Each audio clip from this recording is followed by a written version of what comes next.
Compared to Hong Kong and Bangkok, Taipei may not seem glamorous to the tourist, but like all teeming Asian cities, it has everything a weary veteran of the Vietnamese jungles could ask for. And some things he won't ask for. And everything it has to offer will be ready and waiting after dark when the latest plane load of GIs arrives.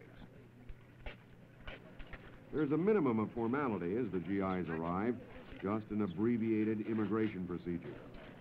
Then the troops are herded aboard a bus for a no-nonsense briefing by a Marine Corps sergeant who has seen everything happen too many times. Gentlemen, for your information, my name is Gunnery Sergeant Carlton, U.S. Marine Corps. I'm one of your 6 service representatives handling this R&R station. If you have any problems, if you run into any difficulties while you're here, I want you to stop down at the R&R Center and we'll try to help you out. First off, security. Where you come from and what you've been doing is your own business. Keep it to yourself. It's nobody's business but your own. Incidents? If you get involved in any incidents out here, any incidents at all, while you're here in Taipei, on the island of Taiwan, you notify us at the R&R Center or the Provost Marshal's office. We are equipped to handle it and get it out of the way quite quickly and quite efficiently.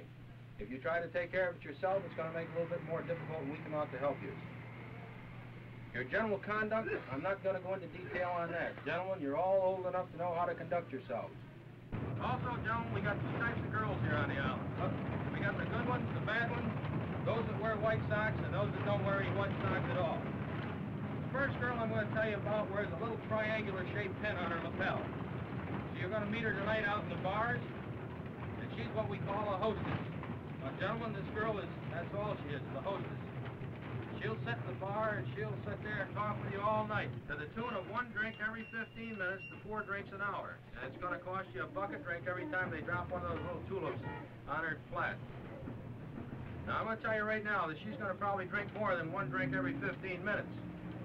So you keep track of them, and if you don't want her to have them, you make sure that you tell the guy that's delivering this drink to her that you'll be the one that orders it to her when you get ready to order. Another thing, use the system out here, pay as you go.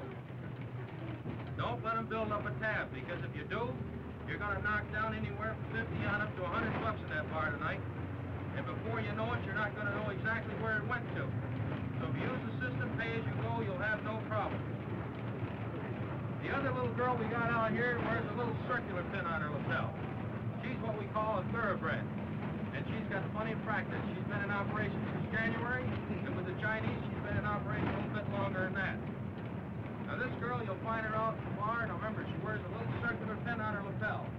This girl can be hired out of the bar, and in order to hire her, you must sign a contract for her. Just like buying a car, dress a suit, or anything else that you might want to take out. These bars that we're telling you about are not off limits, and they are available to you. But if you go into them, I want you to watch yourself. We've had personnel spend considerable amount of money there in one evening. And they give you a little sum around $375 for 2 people. These are the bars that I suggest you watch your money very closely. The OK Bar, the Casablanca Bar, the New York Bar, the Fox Bar, and specifically the Hong Kong Bar and the Playboy Bar. Now, if you go into these places and you find out that they're charging just a little bit more than they should for While the sergeant talks, most of the GIs are taking careful note of every place they should not go and everything they should not do, as any sensible GI would. They tumble out of the bus at the American R&R Center in downtown Taipei, have their baggage checked by customs, and then receive chips for the hotels they will stay. Outside the R&R Center, representatives of the hotels wait, with what can only be described as eagerness. PFC, United States Army. Yeah, we got 4. Miami! Yeah, you going? Yeah. Miami?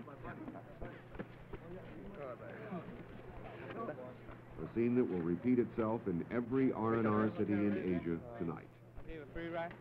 Asian hotels are noted for their service. On this, their first night on R&R, it will be catch as catch can. And if the hotel representatives aren't as fast on their feet as the eager GIs, the troops can be trusted to find their own way off limits.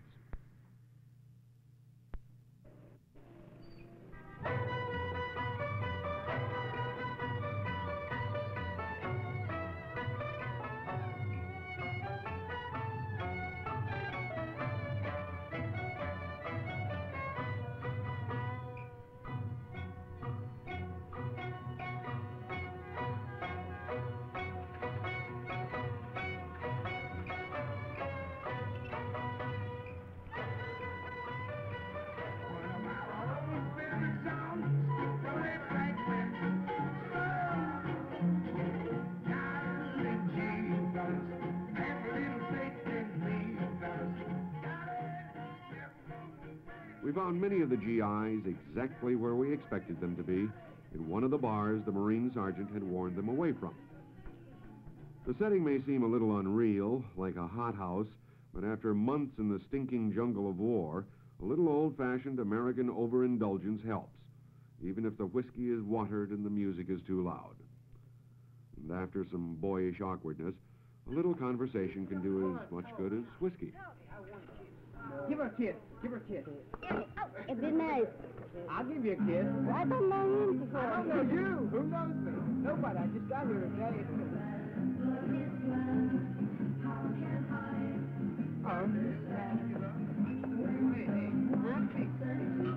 Hello. How are you? Fine. What's your name? Marvin. And yours? Marge. Margie. Yeah, glad to meet you. I'm glad to meet you. Huh? Sit. Well, still going here.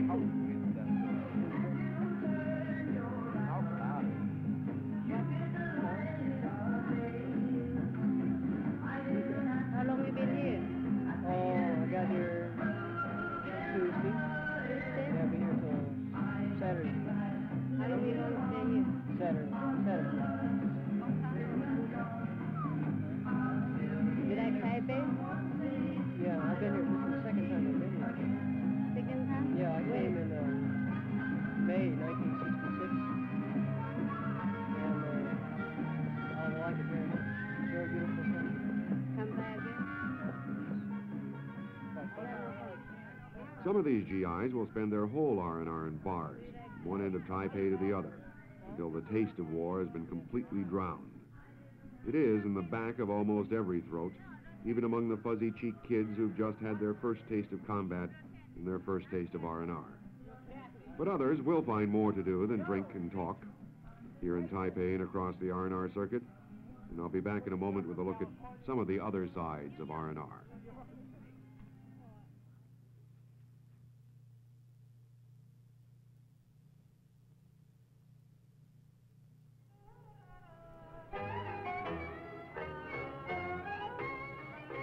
On any afternoon in any R&R city in Asia, you will find a GI emerging from a bar, usually with a girl on his arm and a smile on his face.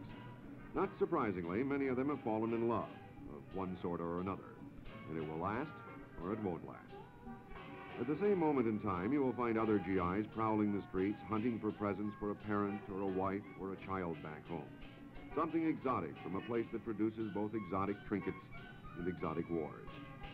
In Taipei, as in other cities, East meets West in a peculiar fashion, on movie marquees or on billboards, adding to a strangeness that becomes more familiar every day.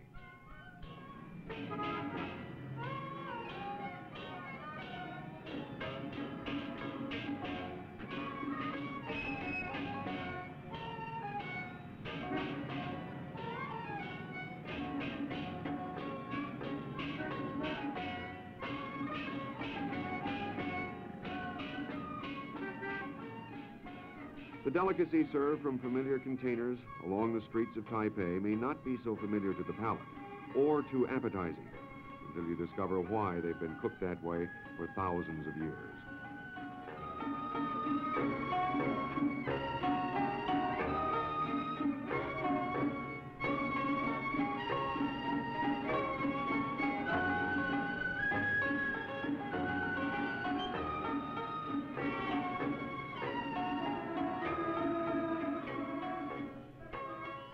For the squeamish, or the wandering GI with a Japanese camera bought at the PX, there is that ancient Chinese culture breathing heavily in the crowded streets, smoking fragrantly in its carved temple, or hanging in delicate silk scrolls within the new National Palace Museum, the largest collection of Chinese art on Earth.